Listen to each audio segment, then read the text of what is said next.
Please please SIT down. LOP గారు కూర్చోండి కూర్చోండి కూర్చోండి అందరూ కూర్చోండి. కూర్చోమ్మా కూర్చో కూర్చో కూర్చోండి. ఎల్ఓపి గారు మాట్లాడలేదు కూర్చోండి. అధ్యక్ష, ఒక సున్నితమైన ప్రశ్న. ఈ ప్రశ్న మా ఇక్కడ ఈ హౌస్లో ఉన్న 50 మంది గురించే కాదు, ఈ రాష్ట్రంలో ఉన్న 5 లక్షల మంది ప్రజలు కూడా దీని గురించి చూస్తున్నారు. రాష్ట్రంలో శాంతి భద్రతలు ఎలా ఉన్నాయి, ఏ విధంగా ఉన్నాయని.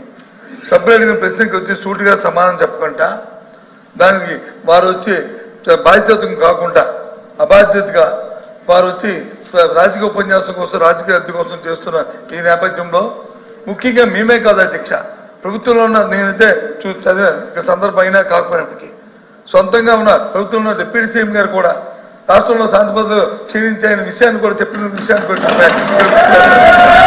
ఈ నేపథ్యంలో ఈ ప్రశ్నకు సరైన సమాధానాన్ని ప్రభుత్వం రాకుండా దాన్ని రాజకీయం చేయాలనే ఉద్దేశంతో అమ్మ కూర్చోమ్మ రాజకీయం చేయాలనే ఉద్దేశంతో వారు ఇచ్చిన సమాధానానికి నిరసనగా మేము వచ్చి ఈ ప్రశ్నకి వాకౌట్ చేస్తాం అధ్యక్ష.